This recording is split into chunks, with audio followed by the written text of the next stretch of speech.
Mana ada roh Tuhan sudah ada kebebasan. Roh Tuhan menghidupkan tubuh-tubuh yang fana ini. Tubuh kita yang fana. Roh Kudus ada dalam saudara, Roh Kudus ada dalam saya. Roh Kudus tidak tinggal diam, saudara. Roh Kudus menjamah tubuh saudara, Roh Kudus menjamah tubuh saya. Sehingga segenap anggota tubuh saya berfungsi dengan baik. Anggota tubuh saudara berfungsi dengan baik. Karena Roh Kudus tinggal dalam saudara. Roh Kudus menjamah tubuh saudara. Roh Kudus memperbaiki tubuh saudara. Mana yang rusak oleh dosa, dia perbaiki. Mana yang rusak oleh setan, dia perbaiki. Untuk itu Roh Kudus diberikan kepada kita. Amin, saudara. Haleluya. Haleluya. Ya. Itu pekerjaan Roh Kudus. Sampai sekarang. Sampai kita nanti beroleh tubuh kebangkitan. Yang luar biasa daripada Tuhan. Sekarang ini tubuh kita ini, saudaraku, belum tubuh kebangkitan, belum tubuh yang mulia. Tapi, saudaraku, sebagai anak-anak Tuhan, tubuh kita ini biar dikuasai oleh Roh Tuhan. Kalau tubuh kita dikuasai oleh Roh Tuhan, kita kuat, kita sehat, kita berkemenangan. Dan penyakit, saudaraku, tidak berkuasa atas kita, saudara. Puji Tuhan. Nah, saudara yang kasih dalam nama Yesus, oleh sebab itu kita perlu memiliki persekutuan yang erat dengan Roh Kudus. Rasakan selalu kehadiran Roh Kudus dalam hati saudara. Karena dia tinggal dalam saudara. Anugerah Tuhan Yesus Kristus, kasih Allah Bapa dan persekutuan Roh Kudus adalah menyertai saudara sekalian. Bersekutu dengan Roh Kudus. Dengar suara Roh Kudus. Sebab firman Tuhan berkata, seberapa banyak anak-anak Tuhan dia dipimpin oleh Roh Kudus. Roh Kudus hidup, saudara. Dia berkata-kata, sama sebagaimana Yesus berkata-kata, Roh Kudus berkata-kata kepada saudara. Dan kita perlu mematuhinya. Firman Tuhan berkata, pada hari ini kalau kamu mendengar suaranya, janganlah kamu mengeraskan hatimu. Patuhi suara Roh Kudus, itu membawa kemenangan pada saudara. Membawa kehidupan kepada saudara. Membawa keberhasilan kepada saudara. Membawa kuasa kepada saudara. Membawa urapan kepada saudara. Amin.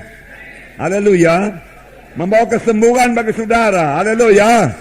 Oh, haleluya Yesus. Syukur Tuhan. Haleluya. Luar biasa Roh Kudus. Sepanjang saudara membiarkan dia memimpin saudara.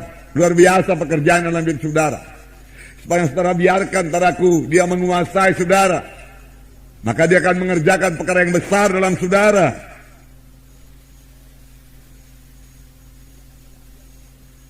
Sebab ada lagi yang lain yang bisa menguasai manusia ini. Ada lagi yang lain yang bisa menguasai anak-anak Tuhan yang sudah lahir baru. Saudara bertanya apakah itu? Daging. Itu sebabnya duniawi. Itu sebabnya ada yang dinamakan Kristen daging, Kristen duniawi. Kristen yang hidup dalam kehendak daging. Kristen yang dikuasai duniawi. Ya. Orang duniawi memikirkan hal-hal yang dari dunia ini. Tentunya orang rohani memikirkan perkara-perkara rohani. Jadi kita bisa mencek diri kita dan mau berubah. Saudaraku, apakah kita dalam roh? Kalau kita dalam roh, kita memikirkan perkara-perkara rohani. Dan itu membawa berkat yang besar kepada saudara sebagai pelayan Tuhan. Ya, sebab tanpa saudaraku, Roh Kudus, saudaraku menyertai saudara, mengurapi saudara, bagaimana saudara bisa melayani saudaraku? Bukan oleh kuat, bukan oleh gagah, melainkan oleh Rohku juga. Not by might, not by power, but by my spirit, said the Lord. Pada hari ini jikalau kamu mendengar suaranya, janganlah kamu mengeraskan hatimu. Dan firman Tuhan memberikan contoh, Paulus memberikan contoh mengenai bangsa Israel yang sudah dikeluarkan Tuhan dari tanah Mesir, dari tanah perbudakan, tapi tidak sampai ke tanah Kanaan, binasa di padang belantara karena mereka mengeraskan hatinya. Tidak mau mematuhi suara Tuhan karena tidak masuk dalam akalnya. Saudaraku, banyak orang Kristen diperintah oleh pikirannya atau oleh akalnya, saudaraku. Padahal iman itu, saudaraku, tidak masuk di akal kita. Kita sudah belajar mengenai iman. Iman, saudaraku, bertentangan dengan pikiran manusia ini. Iman juga bertentangan dengan perasaan. Kalau kita memakai perasaan kita, dengan mudah kita ditipu oleh setan. Tapi, dengarkan baik-baik. Sepanjang kita berjalan dalam roh, yaitu membiarkan Roh Kudus menguasai kita, memimpin kita, saudaraku, maka daging tidak akan menguasai kita. Amin. Dan penyakit juga tidak menguasai kita. Amin. Daging tidak menguasai kita. Amin.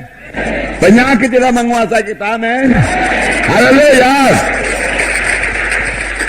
Katakan, saya mau berjalan dalam roh Tuhan.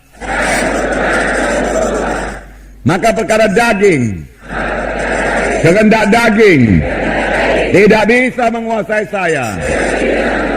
Juga penyakit tidak bisa menguasai saya. Haleluya. Haleluya Tuhan. Ya, dan firman Tuhan juga berkata, jika kamu hidup dalam daging, kamu akan mati kelak. Kamu akan mati kelak. Bertobat, jadilah orang rohani. Tetapi kalau dengan roh kamu mematikan perbuatan tubuh, maka kamu akan hidup. Saudaraku, saudara, dengan roh Tuhan yang bersatu dengan roh kita pada waktu kita lahir baru. Amin. Ya, sebelum kita lahir baru, roh kita mati, nggak bisa mengerti perkara rohani, nggak bisa menyambut Tuhan, saudaraku. Tetapi sudah kita lahir baru, roh kita jadi hidup. Hidup roh saya, hidup roh saudara. Nah, roh Tuhan datang, saudaraku, itu dengan roh saudara untuk mengalahkan perkara daging, duniawi, mengalahkan penyakit. Itulah pekerjaan Roh Kudus. Tapi banyak anak-anak Tuhan tidak membiarkan Roh Kudus yang memimpinkan dia, saudaraku.